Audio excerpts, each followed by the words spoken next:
because this one is one of those topics. I mean, I know I am on blood pressure. I've had high blood pressure for a long time. So this one is very, very personal to me. And I can't wait for all of us to get started. So today we're going to talk about how you can reverse lifestyle diseases with diet. And we've got with us Dr. Nandita Shah. In this session, we're really going to cover, and it's a very practical session, how diet can be used to reverse lifestyle diseases such as diabetes. We're going to talk about high blood pressure, and we're going to talk about a lot of women health issues. And of course, I know you have tons of questions for the doctor, so we will do a live Q&A with her. But like I say, we get tons and tons of questions, so please, please, please put them in as soon as you can so that we can line them up.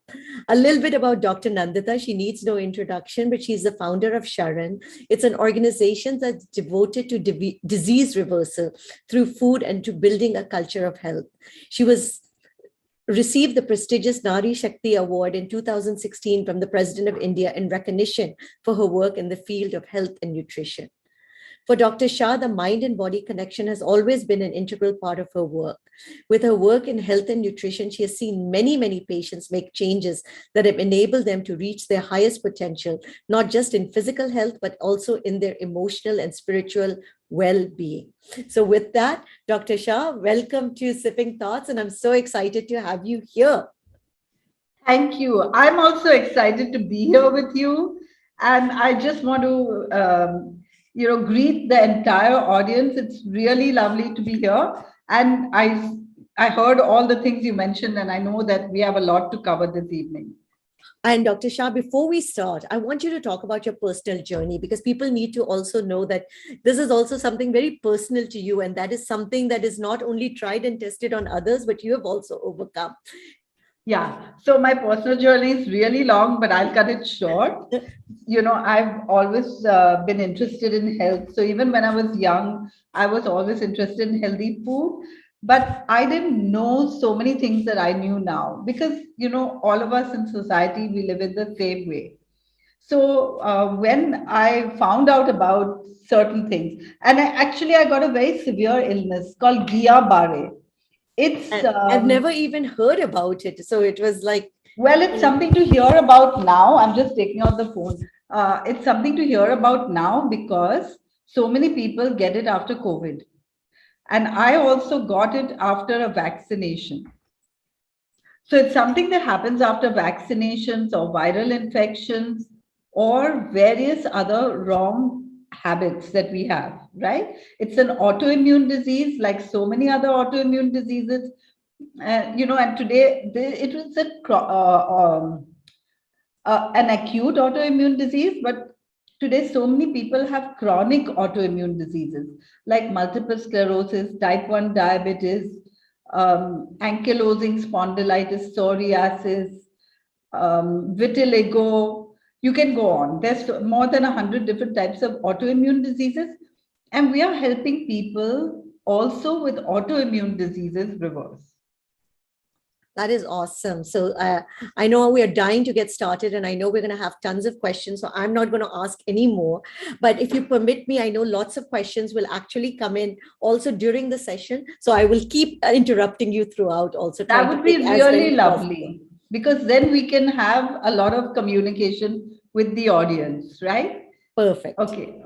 So, because I went through this autoimmune disease, it forced me to make so many changes in my life. I was living in Mumbai and I realized, Guillain-Barré is a complete body paralysis. I couldn't even turn in the bed.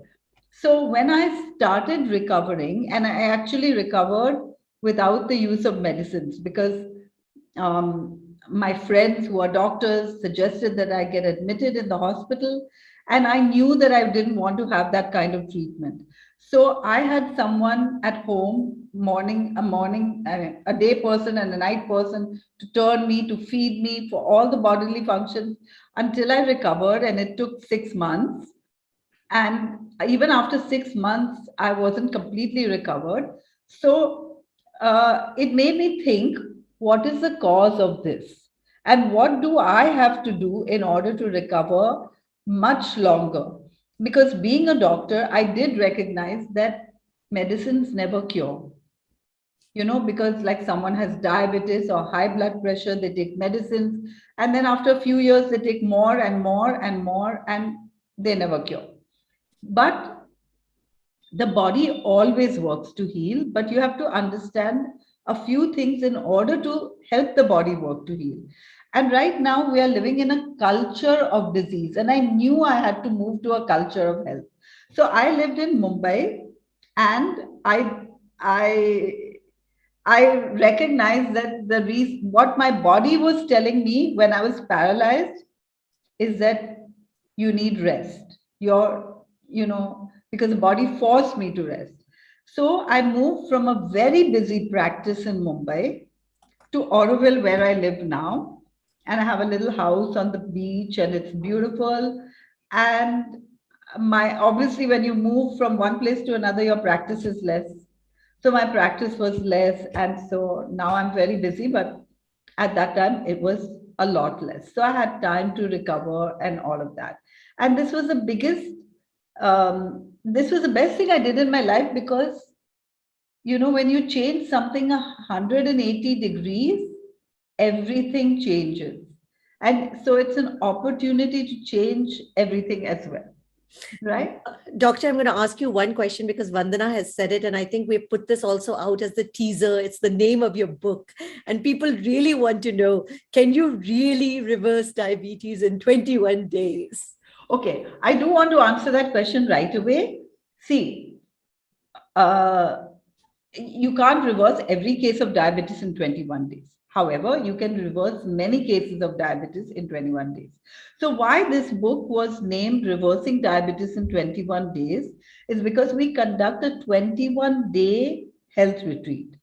Our next one is going to be in October, actually, this October. And that's after 2 years, because we didn't have retreats all these years because of the pandemic. So, in this retreat, we do all the lab reports at the beginning and all the lab reports at the end. And as the person gets better and better, we reduce medicine, so that by the end of the retreat, if they came in on 24 medicines, they may go out on 4. If they came in on 6 or 7 medicines, they may go out on none or 1. So I'm not saying that we can reverse everything overnight, but we do, this just shows the healing power of the body, nothing else. Because all we do during the retreat is have a good time, have lots of activities, buffet meals, lots of choices. And the reason we have all these choices is so because, otherwise people will not be able to sustain it when they go back, right? Everyone can't do everything. And no matter what, every single person gets better. So it was with all that experience that I wrote the book.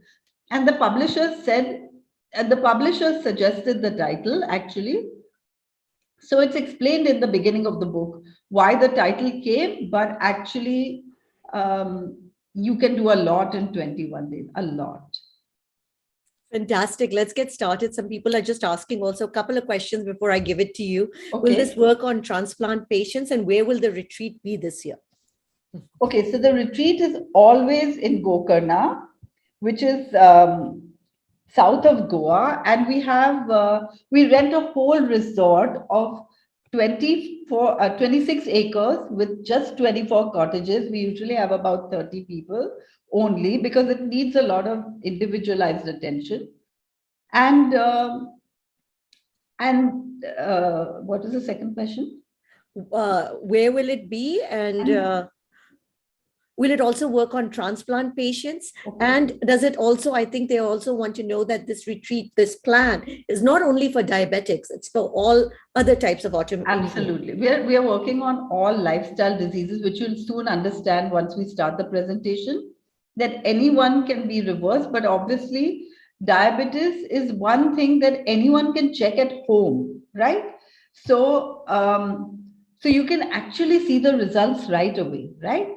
Other diseases take a little longer. So different diseases take longer. For example, someone was asking about vitiligo, and autoimmune diseases do take time. As I told you, like it was 6 months before I could even stand up a little bit. That was with the walker. With 6 months, I was with a walker and a wheelchair, but at least I could move myself, right? So I do see a lot of questions like talk Yes, let's about yeah, let's PCOD and vitiligo and all that. And I'm going to talk as much as I possibly can. And you can understand if I have a 21-day retreat, I cannot put it all in 1 hour. But I do want to tell the viewers that, we have a huge YouTube channel where a lot of our talks are there. So you can look up PCOD or autoimmune diseases or anything there. And today we will talk in general, and I'll try to go to particulars as much as I can.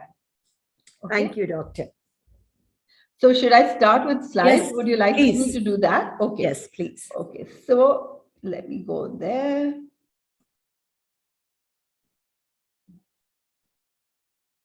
Okay. So, our topic today is you can reverse lifestyle diseases with diet. And you can imagine if it's a lifestyle disease, then what do you have to change? The lifestyle, right? So, that's all we are teaching people to do, how to change lifestyle, and so that you reverse diseases. Okay. And our organization, Sharan stands for Sanctuary for Health and Reconnection to Animals and Nature. And why reconnection to animals and nature? Because when I moved to Oroville, a cat moved in with me, and I started observing that cats know how to heal themselves. What are we doing that animals, like what do animals know that we don't know? How can we learn that, and how can we heal ourselves? And that's what I'm going to talk about today. So as I said, we live in a culture of disease, and these are just some of the lifestyle diseases that can be reversed. And you will see testimonials, video testimonials on our YouTube channel for all of these things. So today's culture is, we think we always want to go in for medicine, surgery. And actually, if you want to reverse diseases, you have to shift from a culture of disease to a culture of health. And now that we have COVID, it's even more important because we all know that all these lifestyle diseases can make COVID worse. Or like if you get COVID, it can be it can be disastrous if you already have these diseases. But I believe that we are the authors of our disease, and I'll be telling you how. And so we are also the authors of health for all these things. Okay, I don't know what's happening here. One sec. Sorry. But reversing disease requires a shift in consciousness. And I'm going to try to help you all in the audience to do a little bit of that shift today.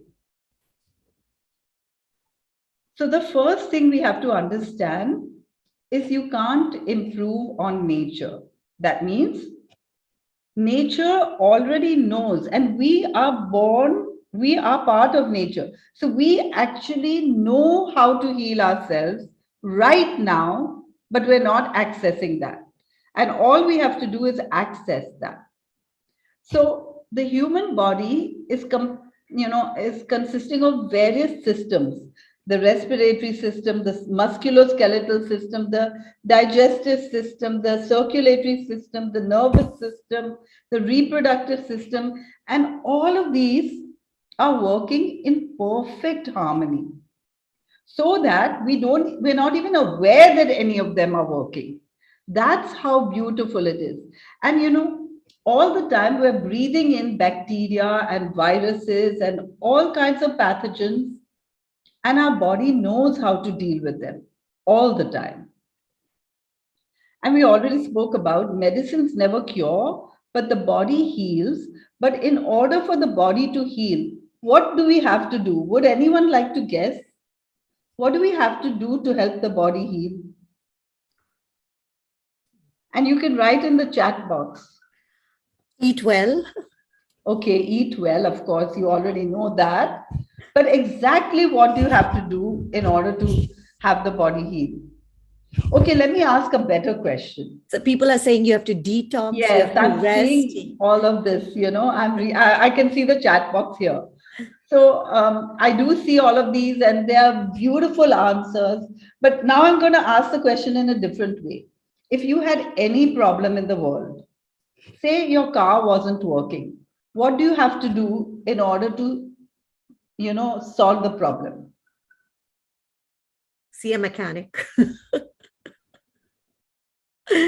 Give the body rest and repair. Okay. Okay. Service the car. Know the root cause of the Very issue. good. Surbhi has said the right thing, Surbhi Gupta. You have to get to the level of cause, right? Like if you understand the cause. So, this is what we have to do with lifestyle diseases. We have to understand the cause and remove it. Now, let's just take the example of diabetes. Someone has diabetes, they go to the doctor advises them to cut down sugars and cut down carbohydrates, and everybody does this and nobody gets well, right? Why is nobody getting well if they go to the doctor with diabetes and follow the directions? Because sugar and carbohydrates are not the cause of diabetes, right? The cause of diabetes is insulin resistance or lack of insulin. The result of diabetes is high blood sugar. So if you cut down the sugar, you can do it every day, but you haven't got to the cause of diabetes. We have to get to the level of cause. Is that clear to everyone? So what should we do to get rid of a disease and prevent it? Now here's an example. Somebody steps on broken glass. Now, definitely we have to clean the wound and patch it up, but put a bandage. But the first thing we have to remove is the glass, right? Or like if you have a faucet leaking and you keep wiping the floor, then you'll be wiping the floor all your life. Now, this is exactly what we do when we have diabetes or hypertension, isn't it? We go to the doctor and wipe the floor all our lives because we don't get to fixing the faucet. So, what we are going to do now is something just the opposite. We're going to look for the cause, remove the cause.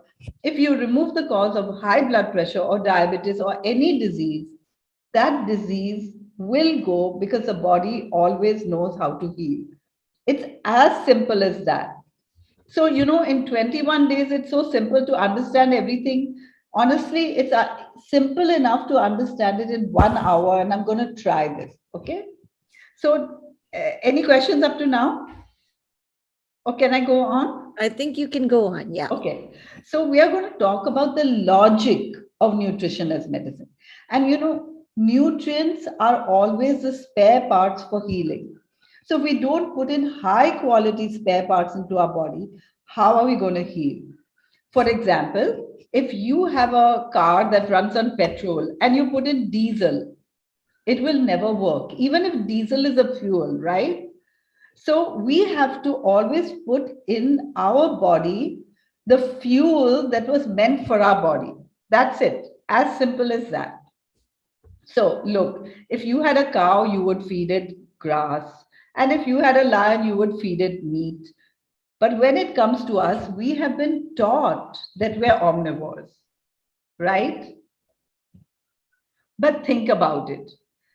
This is what we've been taught by our culture, our society, but what is the truth? Now, cows eat grass because of their instincts.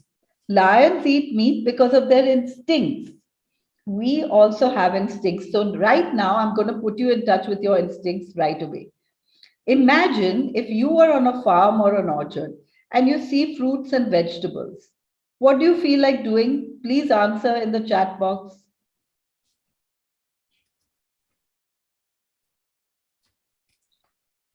Great. I see a few eating them. Everybody's right, right? You feel like plucking them and eating them. Perfect, right? But if you see a chicken walk by on the same farm, or if you see a goat, or if you see a cow, does your mouth water? Please answer in the chat box, right? Whether you're vegetarian or non vegetarian, You may be the most strict non-vegetarian on earth, but when you see a chicken walk by or a goat or a cow, your mouth doesn't water, right? Now, it might be different. Whose mouth would water if they saw a chicken walk by? Who? Tell me in the chat box. A fox. Right, a fox. Maybe a lion, but a lion may not notice, but a dog or a fox, right? So, sorry. Why? Because a dog or a fox can pounce on the chicken, tear it apart, and eat it whole. Skin, bones, beak, claws, everything. You know, I have a cat in my house, and when the cat catches a squirrel, then I watch the cat eat the whole squirrel from head to tail. There's nothing left on the floor afterwards. But when we eat the animals we do, first of all, we can't bite into them, we can't eat them raw, we can't eat them whole. We have to take off the skin, take out the bones, hack it with a knife, and cook it. And then when we cook it, we even dress it with plants like onions and garlic and ketchup and whatever, right? So if you see a dish like this, your mouth may water. And that's only because of conditioning, right? We have been eating this all our lives, our mouth waters. That's it. But is it our food? No. If we put the wrong fuel in our body, we will get sick, guaranteed. If you put the right fuel if you put diesel in a diesel car, it will work. That's it, you know. So now, if you see green fields of wheat or rice, does your mouth water? Write in the chat box. No, good. Sukriti answered no, and nobody else is answering. Okay, great. Lot of no's now. That's great. So, whose mouth will water if they see wheat and rice? Birds. Birds, very good. The birds will eat the grain, and who will eat the grass? The cows, right? So, right now, we're eating dog food, which is chicken, lion food, which is goats and cows, cow food, which is wheat and rice. No wonder we are sick, because these are things that we cannot eat raw. So, the foods most suitable for us are the foods which we are instinctively attracted to and that we could potentially eat raw. Now, you can take this a step further, and I won't go through all of it, but if you look at the teeth of carnivores, and then you look at the teeth of herbivores, and then you look at the teeth of true omnivores, and now if you look at your own teeth, it's clear we're not omnivores, we are herbivores. Did I go too fast on that one? I think you could repeat it. Okay. Okay, sorry. I've got to just escape to repeat it. So please look carefully at the slide. If you look at the teeth of a carnivore, you can see those true canines. And if you look at the teeth of herbivores, they look like this. And if you look at the teeth of true omnivores, animals that may eat some other animals, or they may eat some plants as well. And now, if you look at our own teeth, you don't see those canines. There's something called a canine, but it cannot pounce on an animal, tear it apart, and we definitely cannot eat the animal whole. Now, there are lots of differences between our anatomy, our digestive system, and that of an omnivore or a carnivore. And just to be very brief, our digestive system is 12 times the length of our spine, but a carnivore's digestive system is 3 times the length of its spine, so that the decaying material after it's digested goes out.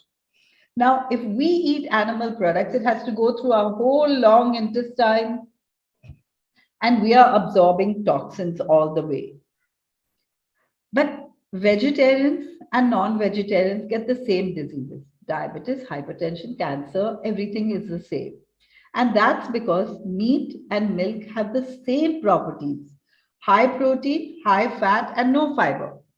So if a non-vegetarian goes out to eat, they will order chicken. And if a vegetarian goes out to eat, what will they order? Paneer. Paneer, right. So paneer and chicken is the same in our bodies, and that's why everyone's getting sick. But if you think about it, every mammal produces milk for its young, and we do too. And every baby loves their mother's milk, right? They don't want to leave their mother's milk, but you first give them cow's milk. No baby appreciates it because it's not our food. So instinctively, we already know that mother's milk is our food, cow's milk is not our food. If we keep going against instinct, we will get sick. But we are being manipulated by advertisement all the time. And so I have a very easy formula for you to remember if you want to know what to eat and what not to eat. Because advertisement costs a lot, right? So if you want to know what to eat and what not to eat, just make a list of everything that's advertised and don't eat that. Because, there are no advertisements for carrots and cucumbers or apples and oranges, right? But we definitely see advertisements for milk and eggs and chicken and meat and wheat and sugar and oil and all the things which are not natural for our species. So we have to go always to the foods most suitable to our species, which is the plant-based foods in the whole unrefined form. Like all the animals eat their food unrefined, we should too. That means no peeling carrots, no peeling cucumbers, no peeling potatoes. Don't peel anything which a monkey could not peel. So eat everything like a monkey would, right? That means peel your bananas, but never peel your apples and all the other things that a monkey cannot peel with its hands, because we are primates and we have the same appendages. Dr. Nandita, but a lot of people, I think you're going to answer the question about pesticides. And so everybody wants to peel everything. Okay, so I'm coming, that's the third point, that we are the only species that sprays our food with poison so that other animals don't eat it and other animals are smart enough, right?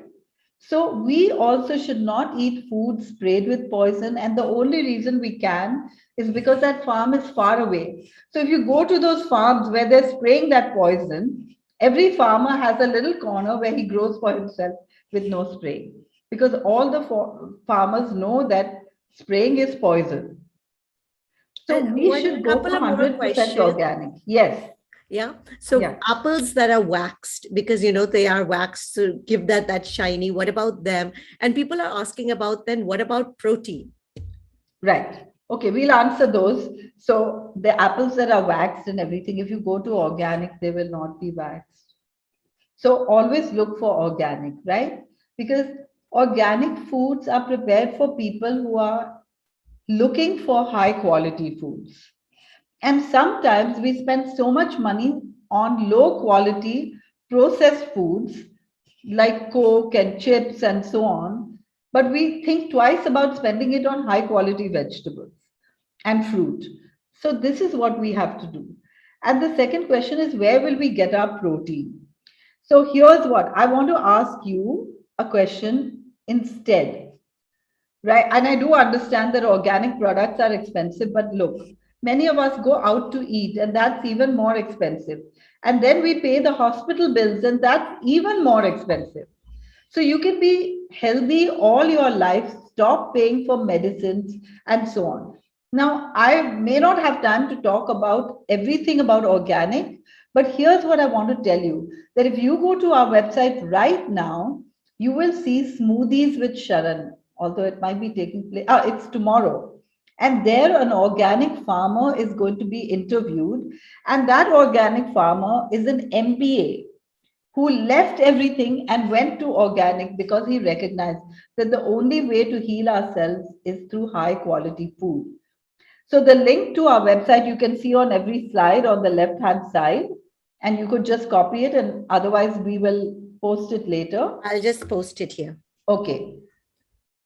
But you can see all the different events, and you will see smoothies with Sharan, and there you can, it's a free event tomorrow. Do join us. Okay. So and we have lots of free events to help you understand all these things. Now let's go to the protein question. I want you to answer me. How many of you know somebody with protein deficiency? Please answer in the chat box. If you know someone with protein deficiency, please let me know. See, I don't know if I know anybody, but I think the myth is definitely, or in my mind, it's always there that I don't get enough protein. Okay, because we have great. been told that we need to have more and more protein in our diets. Great. But we know lots of people with diabetes. We know lots of people with so many problems, but we don't even know the symptoms of protein deficiency. So, protein deficiency is also called kwashiorkor or protein calorie malnutrition, and it only occurs in starvation because every single cell has protein. I do understand that doctors and dietitians tell you to eat more protein, and so does that gym instructor. But the truth is that today we have diseases of protein excess. And if you let me go on, we are going to talk about that. What do you say? Shall I go on Yes, right now? yes, absolutely. Because I think Okay. this is a big question about Okay, protein great. that's coming up. Great. So we need high quality spare parts. That means we need all the colors of the rainbow every day because each color is a different phytonutrient. And we need phytonutrients. And remember, nutrients are the spare parts for healing. So we need all the minerals and vitamins and so on and phytonutrients that we get from plants. So a summary of what to eat: we should eat only plant-based foods. We should eat only foods in their whole form, which means whole rice, unpolished wheat if we choose to eat rice and wheat. No oil or sugar or white rice or white flour, no peeling vegetables, everything in the whole form. And this is what we do all the time. So if you go to our website, you'll see a whole bunch of cooking classes. In fact, there's a Diwali treats cooking class where we'll be making so many mithais without a bit of sugar. What do we use instead of sugar? Raisins and dates, and the food tastes so good that you will never want to go back to sugar. And then organic. These are the three important things that we should look into. Okay. Now, understanding the nutritional causes of disease. Diseases are caused by just a few things. All the diseases in the world are caused by, almost all are caused by these few things: excess fat, excess protein. And I want to repeat that. Excess protein causes disease. That's what we're getting today. And we'll talk about that soon. Lack of fiber and empty calories, and then chemicals and lack of nutrients. Every single disease, whether it's diabetes or cancer or um, high blood pressure, as you said, Sukriti, all of these are caused by one of these things. And the most important of this is excess fat. Now, I saw a few hands go up, but I'm going to continue right now and we go to the questions later because I also have to finish, right? So, excess fat, it could be the fat on your body or it could be the fat in the food. Where does the fat come from? Oil, ghee, butter, as well as all the animal products. Boiled milk, you get fat on top. Boiled chicken, you get fat on top. Boiled fish, you get fat on top. And all the fried processed foods are full of fat. Now, you're not going to be deprived because everything can be converted into something healthy, but we have to reduce the number of fats. Okay. Now, what does fat do? Here's a test tube of blood which has been centrifuged. So you have the red blood cells at the bottom and the plasma on top. And this is after, a low fat meal or after 10 hours of fasting. But if you take the blood sample, say 2 or 3 hours or 4 hours after a meal, it looks like this. Now, can you see the difference? Can you see how the plasma has become viscid? And if this goes through our arteries, then the blood has become thick, right?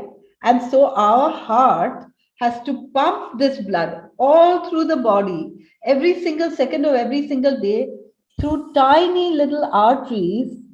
And if the blood becomes thick, then we will get problems. We'll have high blood pressure because the heart has to pump harder. We might even get blockages. So here's a diagram of what actually happens. You can see here that, the artery is open. This is when we're born. But if thick blood goes through the artery, it injures the artery wall, and that's bandaged with cholesterol. And over a period of time, more and more bandages over and above each other. And finally, the artery can narrow down. Now, in case some plaque from one artery goes through, are you seeing my arrow on the screen? No. No. Okay. So, in case, a small bit of plaque breaks off from the artery, a small artery, and goes to the bloodstream and comes into this little bigger artery that has got narrowed and blocks it, then we have a sudden block. That's what a heart attack is or a stroke is. So, were you able to understand this? Because I was moving my arrow, but I still think you can understand from the diagram. Is it true? Could you understand what I just said? Yep. Yeah, okay, great. Okay, so if the artery in our heart is blocked, we have angina or heart attack. If the artery in our brain is blocked, we have stroke. If the artery say in the joints or back or anything gets blocked, we have joint pains. If internal organs get blocked, we have cancer. Now, here you can see a diagram, and this is from a fabulous film that I do want to recommend to all of you. It's called Forks Over Knives. So, Kriti, could you write this for me in the chat box? Forks over knives, forks, as in food over surgery, right? Now, this diagram shows mortality from heart attacks. And you could see that in 1927, it was very low, but it was climbing up and climbing up through the ages as we were eating more refined foods, more oily foods, and more animal products that are full of fat.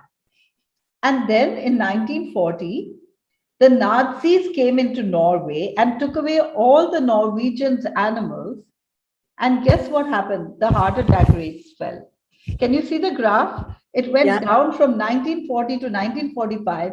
And then the Nazis left at the end of World War II. And again, the rates climbed because now they were eating animal products again.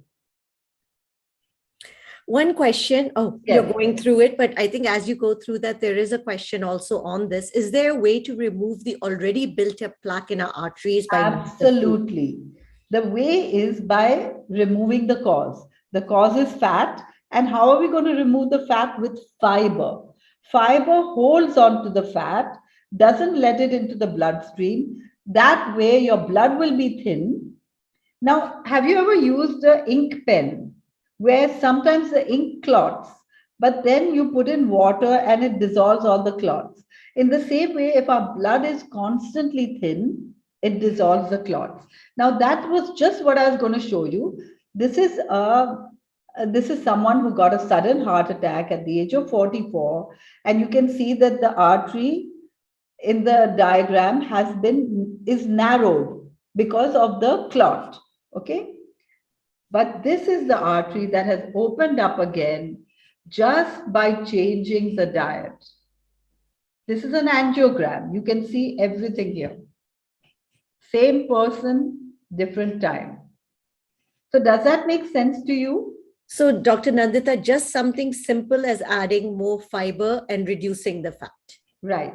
And we said that the main causes of disease are excess fat, lack of fiber, right? If we have a whole plant-based diet, we have all the fiber and we don't have any fat because we're not using any refined fats. Now, wherever in nature there's a lot of fat, there's a lot of fiber. For example, if you see tender coconut, there's no, not much fat. There's not much fiber. But if you see a mature coconut, there's a lot of fat, there's a lot of fiber. Now, if you take foods with fiber and boil them, say you take peanuts and boil them, because many of us eat boiled peanuts, right? You don't get a layer of fat on top. Why? Because the fiber is holding onto the fat. Now, if you take those peanuts and extract oil and throw away the fiber, then we've got a problem, right? Because we have taken out the fiber, which is important to heal, and we're having the fat, which is causing disease. Does Dr. that make sense? Nandita, Yes. yeah, another question that will come up. What about these fiber supplements like Isabgol, XYZ? Is that a good substitution? No, it's not a good substitution, and that's because the maximum nutrition is just under the skin. So if you take out the fiber, you've lost half the nutrients. And then if you take Isabgol, which is fiber without nutrients, what will you get? Nothing, right? So we need high quality nutrients in order to heal. So Nita is asking that if you're talking about heart attacks, that's great, but her question is related to brain strokes. Okay, that's the same. That if the arteries in the brain get clogged, then we get brain stroke. If the arteries in the brain get narrowed, then we lose memory. And that's what so many people are doing also. So is fat, again, I'll ask the question for a layman. So that means, is that still fat that is narrowing the arteries even in the brain? Always, always. I just want to go back to this image and show you that if we don't consume any fat, our blood will look like this. But most of the time, our blood looks like this if you centrifuge it.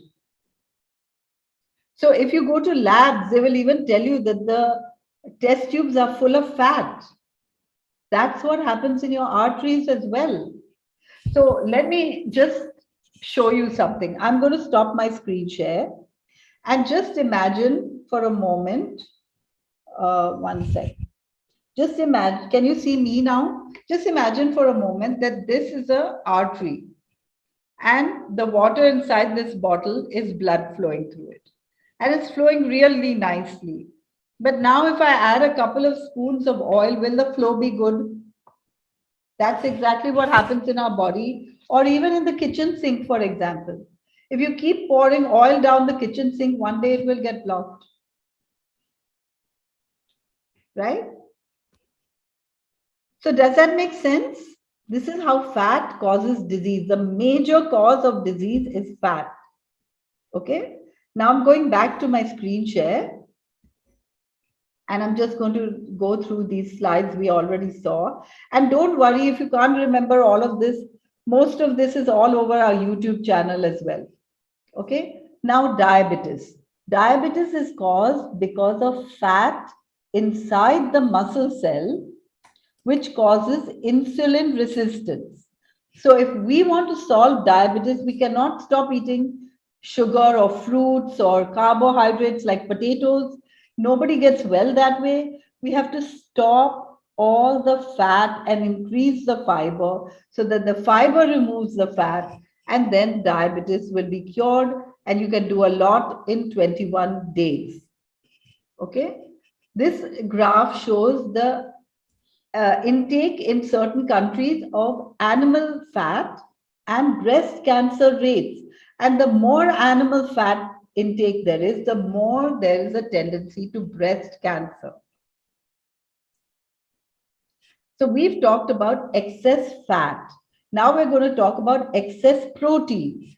We don't know anybody with protein deficiency. That's because everything has protein. So if you're not starving, you don't have protein deficiency. But excess protein causes osteoporosis and kidney disease and gout and acidity and cancer. Protein is a food for growth and cancer is a growth, right? And allergies and autoimmune diseases are caused by foreign proteins. And, to get into all of this, again, I would really recommend our YouTube channel because we have a talk on cancer and we have a talk on osteoporosis. and kidney disease. And of course, we also have consultations. And the diseases linked to lack of fiber, first of all, causes constipation. But it also causes thickening of the arteries and so many other things. Fiber removes toxicity. So when I was saying, what do we have to do to heal?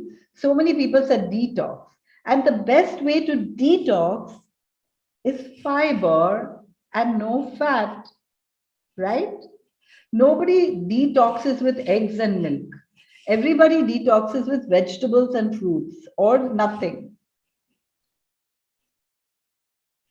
And then empty calories. We can eat empty calories, like Coke is empty calories, French fries is empty calories, white rice is empty calories, maida is empty calories. So we just have to get empty calories out of the way. And then packaged foods and chemicals, because all packaged foods contain chemicals.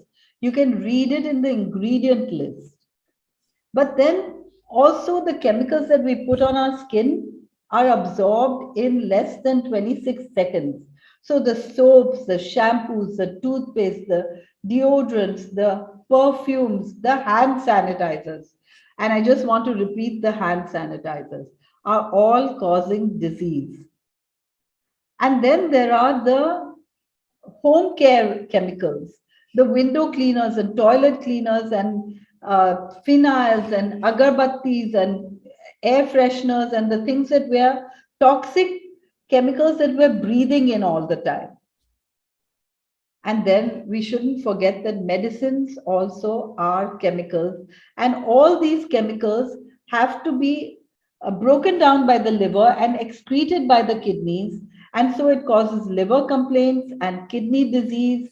And chemicals are hormone disruptors, so it causes hormonal problems like hypothyroidism and PCOD and diabetes and infertility and so many hormonal complaints we have these days.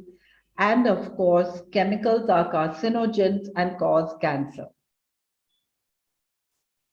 And lack of nutrients, if you are eating high quality foods, you won't lack any nutrients except for vitamin B12 because it's produced by bacteria and we have a super hygienic lifestyle, and vitamin D because it's produced by the action of the sun on our skin and we're not hanging out in the sun. Now, this is a question that should be answered because today we have COVID everywhere. And what should be done to prevent COVID? So, can someone tell me what should be done to prevent COVID? Simple answers I want.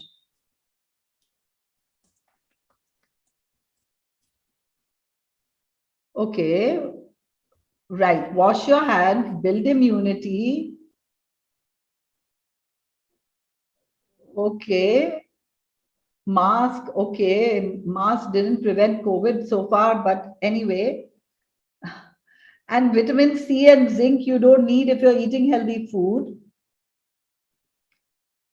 And social distancing, well, the countries with more social distancing like America have, in India, we don't have so much COVID in all the slums. Okay, so really we have to think about how do we prevent COVID-19? And the true answer is remove the cause, right? That is the answer to every single thing that you should be giving. So, what is the cause of COVID-19? Where did COVID-19 arise? In a wet market. And these wet markets are everywhere, right? Where animals are in close contact with each other and things can spread fatafat, fatafat. And then, where did it spread so fast? In slaughterhouses. We already know that so many meat packaging units had to close down, and Chennai even closed down meat in the first lockdown. So, this is one of the causes, right? Then we know that it even spread in confined animals in zoos. They have fresh air, but they're confined. Now we're confining ourselves and not getting fresh air. How will we be well? That's why COVID is going on again and again. And then mink farms, because Animals in close confinement are also susceptible to COVID-19 because, of course, it arose from animals and, of course, in crowded situations. So, if we remove the causes of COVID-19, then automatically we won't have this problem. I do want to talk about one more very important problem, which has even increased during this pandemic, and that's stress and anxiety and depression. How can we get rid of stress and anxiety and depression with food, right? And that's what I want to show you.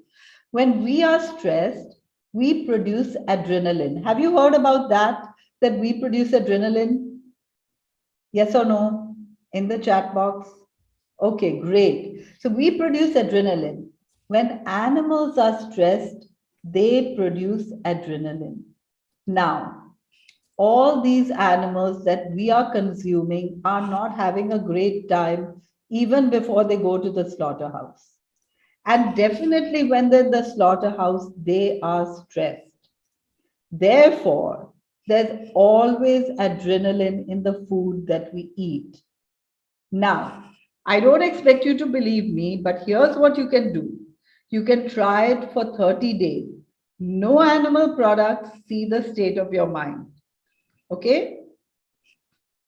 So, one of the reasons that I first made the switch is I grew up as a vegetarian and I realized that milk is bloodstained because in order for us to consume milk, a cow has to become pregnant and her calf has to be taken away from her. That means she is stressed. And the calf goes to make calf leather, or if it's a female, it's tied up and kept away. Everybody is stressed in this, and therefore, milk contains stress. I didn't know this at that time. But when I changed my diet, I started seeing huge differences. And I also saw that if I ever took even just a little bit of milk, or a little bit of some animal product, because in my case it happened with a drop of mayonnaise. When it happened, I could see that I had the stress again, and mayonnaise is nothing but oil with a drop of egg, and it still happened, right? This is me. I did a internship at a place called Farm Sanctuary, where they were rescuing farm animals, and this is a baby calf that was left to die, a male calf, because he had diarrhea and he wasn't even worth the $2 that they sell calves for meat, for veal. Okay, so what I experienced was that what we eat, the feelings of the animals are transmitted to us. And not only did I experience this in myself, but in countless patients. We have more than 1 lakh patients, or more than 1 lakh people, not patients, all of them, more than 1 lakh of people who have followed us and who have made changes either from our talks or from our consultations or cooking classes or whatever. And so when the feelings of the animals are transmitted to us, we harbor their insecurity, their forsaken feeling and aloneness, their hopelessness and despair, and their fear. And I'm seeing hands up and I'm almost at the end. So I'm just going to complete and then answer questions if we have time. Do we have time? Yes, we'll go a little bit over if that's okay with you, doctor. Fabulous. So the changes that my patients and other people noticed were a clarity of mind, feeling more relaxed, grounded, maturity, security, confidence, responsibility, contentment. It was like being in a new paradigm. And you've got to experience it to feel it. Now, I do want to tell you one thing. Hormones stay in our fat. And so hormones don't go out of the body quickly, which means that hypothyroidism or diabetes or PCOD or some of these hormonal diseases cannot be reversed overnight, but can be reversed in a matter of months. So though you will feel a difference in 1 month, you will not feel complete difference in 1 month because there's a lot of cleansing to do. But I do want to mention this Dr. Neil Nedley, who runs a 14-day depression reversal retreat. 14 days. My program is 21 days. He does it in 14 days. So that's how quick our body can heal if we do the right things. And I do want to point you to a YouTube video called Uprooting the Leading Causes of Death by Dr. Michael Greger. And this was a video that Amir Khan saw when he turned vegan. Okay, so I highly recommend this. You can find it on YouTube. Uprooting the Leading Causes of Death. You can just take a screenshot or whatever you want to take right now. Okay. And then I do want to recommend this YouTube to you, Pandemics, History and Prevention by Dr. Michael Greger, which talks about all the pandemics in the past and how they occurred. Because remember, if we want to stop a pandemic, we have to remove the cause. And the cause of COVID is not lack of vaccinations, right? Which is why we aren't getting anywhere big so far. Now, these are some celebrities who have changed their diet and seen the benefits. They have changed their diet for health. And here are some more celebrities from India who have changed their diet as well. Okay, and there are more and more and more, like I didn't have space for all of them. So the question is, will I be deprived and is it difficult? And the answer to that is no. Bill Clinton changed his diet in September 2010. And if you've seen his photographs before, then you know that this recent photograph, he actually looks better and younger, right? And Bill Clinton has changed his diet and is still on the diet which I'm recommending. And you can see a whole video of this, which was shown on CNN. And it's a video by Dr. Sanjay Gupta. Dr. Sanjay Gupta, who talks about the last heart attack. The name of the video is The Last Heart Attack. So just write that down, The Last Heart Attack. And now I'm going to end. You know, there's something looming even worse than disease, and that's climate change, right? Because COVID isn't killing all of us. COVID is killing very, very few. But if you get a tsunami, there's a whole lot of people killed. If you have drought, lots and lots. If you have floods, even more. So we are in a very bad situation right now. And if you look at the biomass of all the land animals on the planet, the livestock take up the maximum. The wild animals almost don't exist, and the humans take up a huge chunk. Now, this is like a cancer, because a cancer is undifferentiated cells that grow out of proportion. And we are causing this to ourselves. And we really need to change. Otherwise, we are part of the whole cancer of our planet. And that's why we should take the lessons from COVID, that we should eat and live the way we were designed to by nature so that we become immune to COVID-19. We should minimize medicines and chemicals, trust in the body's ability to heal and get well. And so we should really be, instead of wearing masks, working on our health so that even if we get COVID, which we may not, but if we do, we will not be threatened by it. So in summary, health is the very best insurance, according to me, and we can heal most lifestyle diseases by removing the cause of the disease. And mental health is always related, like stress causes diseases. So we should work on stress first, and the health of us and all the other people on the planet and everyone is connected. So that's it from me. Our future depends on what we do now. And we are interested in building a culture of health at Sharan. You have our website on every single slide. You can go to our YouTube channel from our website, or you can even subscribe to our newsletters from our website. And we also have a WhatsApp list where you can get little bits of information every single day. And we have publications that you can download from free from our website. Okay.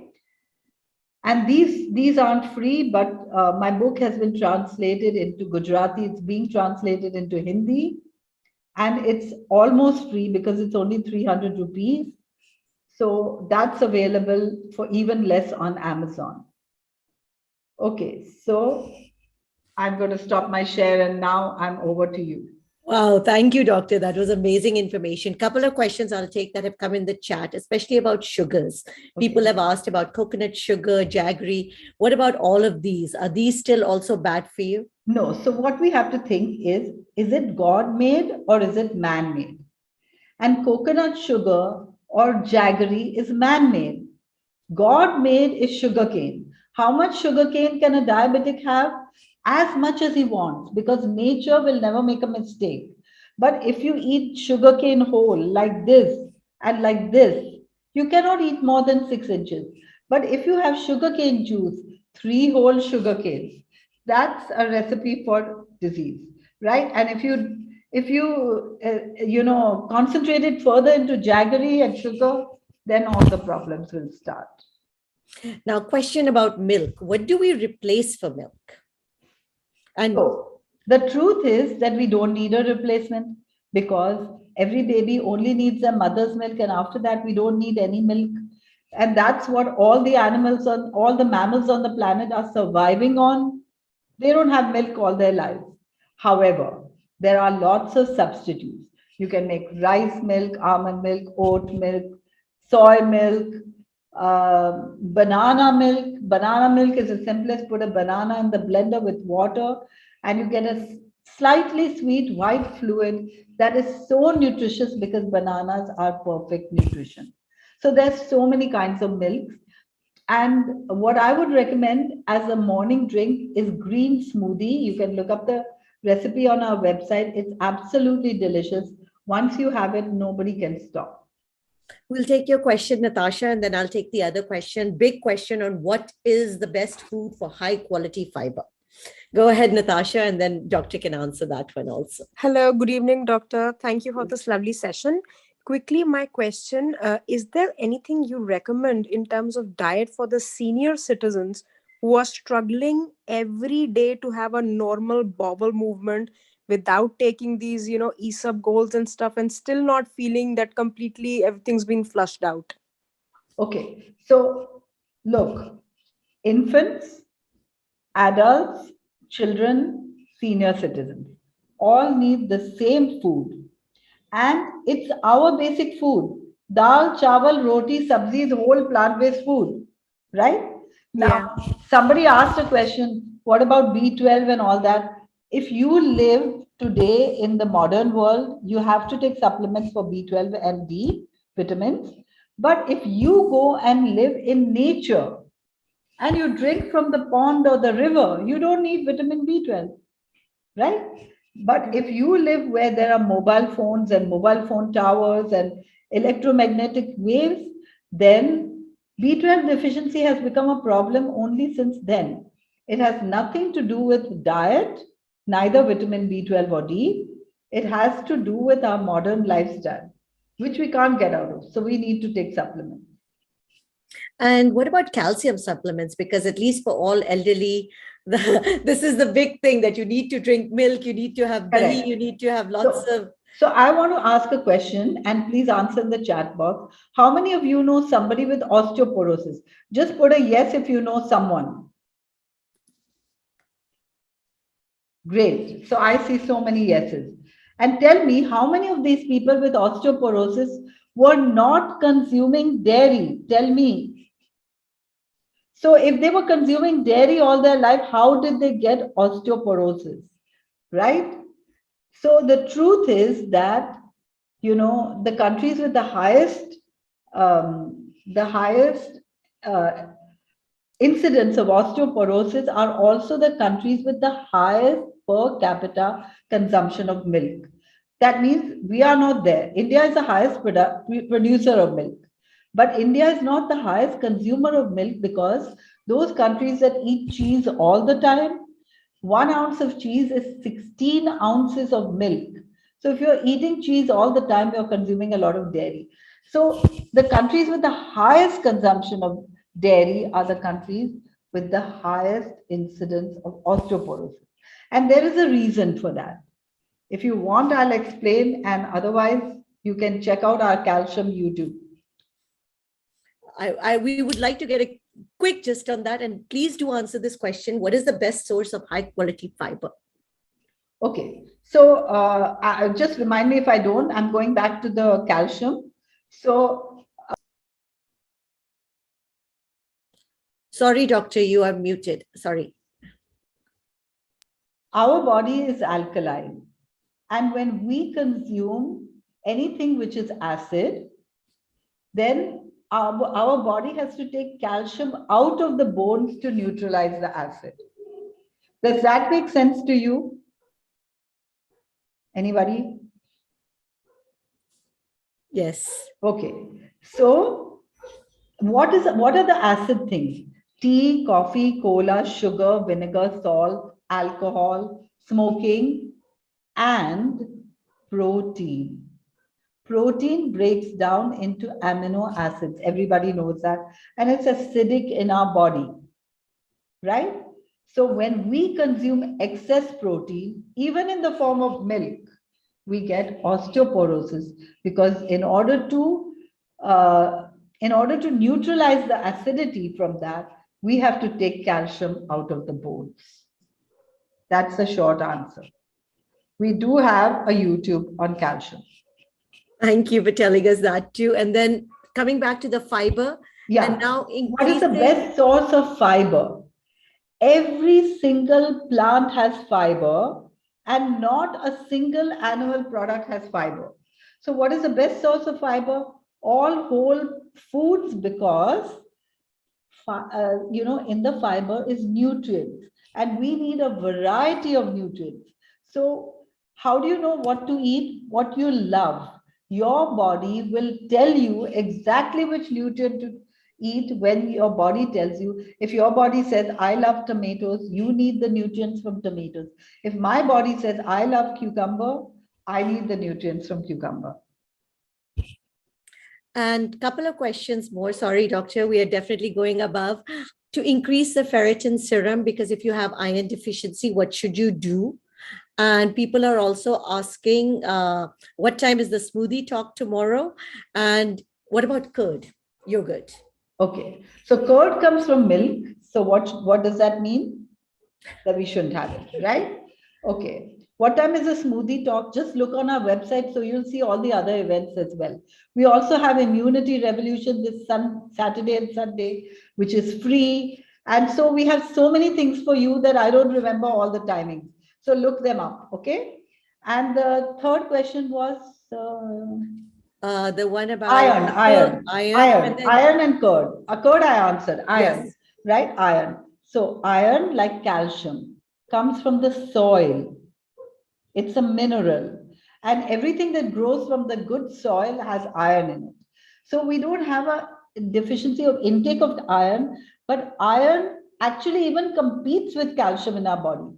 So if you're taking calcium tablets, your iron will go low. And every doctor, do we have any doctors here? Every doctor knows that milk prevents the absorption of iron.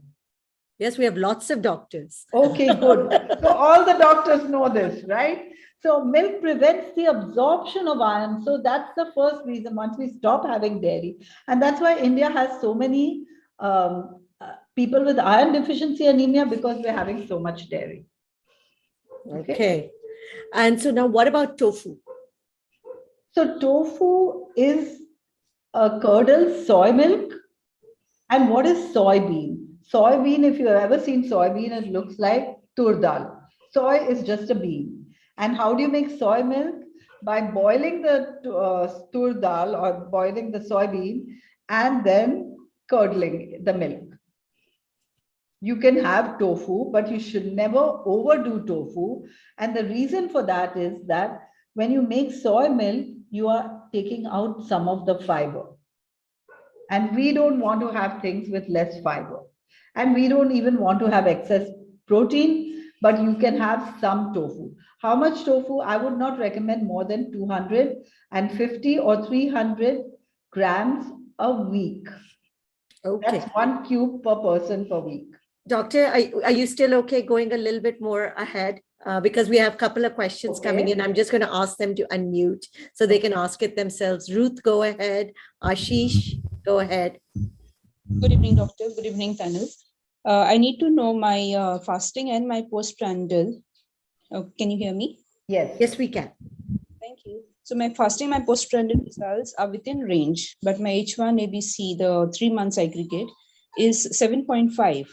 So I need to know what I can do to reverse this and come back in the normal field. Okay. I will be avoiding for sure. So here's what I want to recommend you. You follow everything that I suggested today, but take a consultation, because we do consultations very, very thoroughly with all the tests and give you totally individualized responses, which I don't have time today to do because it's a 1 hour consultation, right? So I can't answer that. I have to understand why this is and if it is and what it is.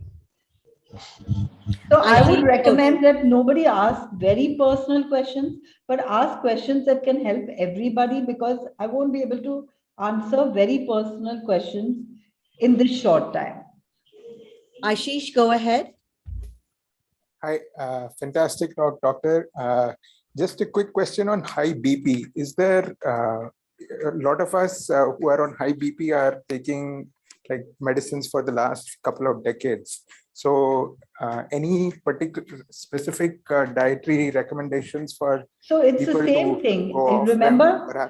Remember I showed you that the cause of high blood pressure is fat, and the way to get off the high blood pressure is fiber, right? So what you need to do is whole 5-point plan: whole food, plant-based food, organic, vitamin B12 and D to be supplemented. How to supplement vitamin B12 and D? Go to our website under Try Vegan. There's an FAQ section, which means that many of your questions can be answered there as well. There's an FAQ section and there's a whole page on vitamin B12 and D, which actually tells you how much to supplement depending on your levels. Thank you. Go ahead, Amita, and then Krishnan also has a question. I'm trying to take, guys, as many as I can. Go ahead, Amita. Thank you. Thanks so much. Hello, good evening. And doctor, I just have a quick question about immunity. So how do we increase our immunity, and I would want your good tips. Okay. First thing, phytonutrients, whole plant-based. So we're coming back to the same thing. Actually, you have no idea how much I've covered in 1 hour. I've covered basics of everything. So whole plant-based and eat for color. Eat all the colors of the rainbow every day. You got it. Don't forget raw. Raw is very important because all the animals on the planet eat their food raw. So please don't forget to eat raw foods every day as much as you can. Okay, fruits and vegetables. Pallavi, go ahead, and then Monica. Ma'am, I want to know about diopsis. So people, those who have diopsis or those who have digestion issues, how can they eat? I mean, how the digestion for the raw is very difficult at that time. So what to do in that case? Correct. It's a process. So for this, you need our consultation so that we'll advise you step by step. Okay. Monica, go ahead. Yes, good evening, doctor. I just need to ask if OCD can also be cured with certain dietary changes. See, OCD can be cured, but many patients are on medications. Now, to remove the medications is a very step-by-step process. So it can be done, and it's a long process. Let's put it that way. But it should be done. Thank you. Last question, raw foods. I mean, I think that one causes a lot of gas. So how do we deal with the gas? Right. Actually, the reason we get gas is because, oh God, give me a moment. Yeah, not I have a consultation now at 7:15, so I'm going to go really fast. yes. So there are certain reasons for gas, like mixing too many different foods that don't belong together, or that eating something all the time, or eating foods that have been cooked long before now, and so on and so forth. So we have to remove all. So the answer to all your questions is, whenever you have a problem, you have to put your finger on the cause, remove the cause, the problem will be gone. Now, each and every problem, not each and every, many of your problems can be solved by going to our YouTube channel and looking up the relevant video. But if it can't be solved, and of course, if you're on medications and need more help, we have consultation. And then, of course, we have the 21-day retreat, though we have only one room left over there, 1 or 2 rooms left. But that's also there. Okay, so remember, everyone can get well. We are the authors of our disease, and we are the authors of our health. And it's all in your hands right now. It doesn't cost more. Health is always cheaper than disease, no matter how you cut it. Always. Because medicines always cost more than high quality food in the long run.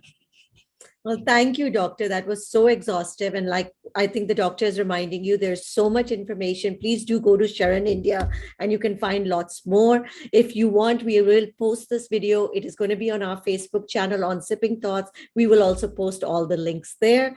And thank you, doctor, so, so much. I know you have a consultation, so I am also speaking super fast so that you can leave for the night. Thank you. Sukriti, I really thank you for bringing me here.